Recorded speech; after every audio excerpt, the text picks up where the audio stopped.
Greg Jennings is joining us, 10 years in the league, a two-time Pro Bowler, both with the Packers. So let's start with this. I'll just say it. I feel like the identity of Green Bay, I don't know what it is. I keep watching them get pushed around when they play. Physical teams. I've seen it with San Francisco. I see it with Philadelphia. I've seen it. They were pretty good against Tennessee, but I don't know. I do feel like in these big physical battles, they always feel like the second most physical team. Do you see that? Yeah, I see it now, and I think a large part of that is when you don't have a guy like Rashawn Gary or Devondre Campbell, guys who are really adamant and integral pieces to your defense that really help you be more stout, that brings that physicality, that loudness that we see on the football field when we talk about defenses. When those two guys were on the field, teams weren't running on this football team like they are now. Kenny Clark has kind of disappeared. Yeah. He hasn't been kind of the anchor in the middle, which is strange. We haven't talked about that a lot, but largely to your point, yes, they are getting softer as the season go on because they're losing guys, not because they're a soft defense, but because they're losing important pieces that allow them to be tougher. Yeah.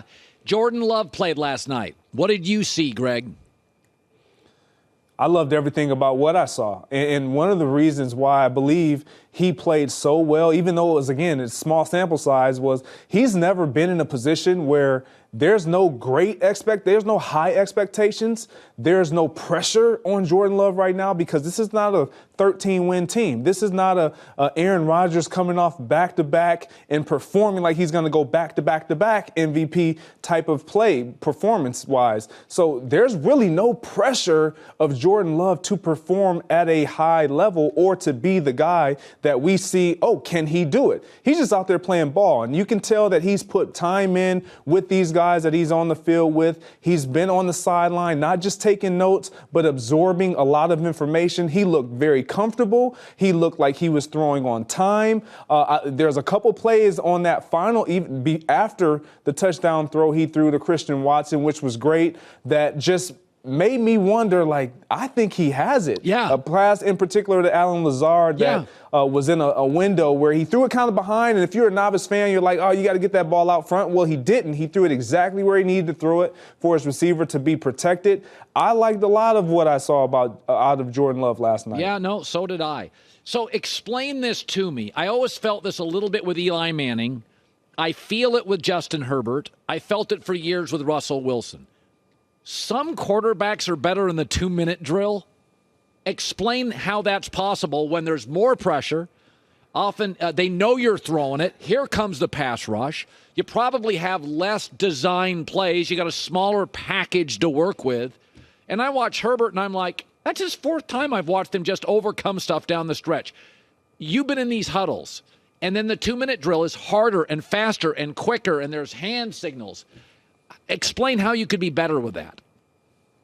So oddly enough, I've always felt like that as a player as well. And when you watch, you feel like as a fan, you're watching your team go on a 2-minute drive. And it's like, why don't we play like this all the time? Well, it's hard to play like that all the time when you know you have 4 downs and you're just playing ball. A lot of times when quarterbacks and offenses get in those positions, there's not a lot of thinking. You have to react and play. The defense is going to give you what they're going to give you. You have the play. You might have an RPO off that play. You may not. But the play is the play. Make it work. And that's where you see guys at their best, because it's not about what play is being called. It's how you execute the play that has been called. Okay. And everybody has to depend on one another. A lot of quarterbacks don't have to think any longer. They just go out there and they play ball. They have one play at a time, and they have 4 downs. Again, it's pressure, but it's a different type of pressure. So I got to ask you this. When you had Favre as your quarterback and Aaron Rodgers was the backup, you obviously on more than one occasion probably thought, that kid can spin it. So Zach Wilson sits, and Mike White comes in, and I'm watching the game, and by about the third quarter, I'm like, the 5th-round kid is better than the number 2 pick. He's a better NFL player. Yes. Right? Yes. Tell me. Yes. Colin, and what I think we're all missing is Mike White did this in the rain. He did this in not optimum conditions. Everything about him, it was nothing like really special, but the way that Zach Wilson has played or the lack of performance that he has showcased allowed us to see a guy that popped off the screen immediately. Yeah. Getting rid of the ball, being decisive, throwing to his checkdowns. He has receivers that can actually play ball. Garrett Wilson, Elijah Moore, who we knew Elijah Moore wanted out. Now he's like, I'm all in. Why? Why did he want out? Now my mind tells me, shoot, he probably felt like this guy isn't it. So when you look at what all Mike White means and brought to that team yesterday, it is huge, and I think it's going to be huge for them moving forward. Finally, Russell Wilson got screamed at by a teammate. Have you been on a sideline and seen a defensive guy attack an O guy when the offense is struggling? Now, you played with Favre and Aaron, not much, but is it uncomfortable? What does it do? Does it resonate? Does it last? Is there bitterness?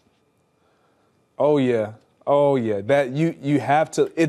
I'll take you to the New York Jets again. When you hear Zach Wilson respond to reporters not taking accountability in the way that he did. Nope, just brushed it off.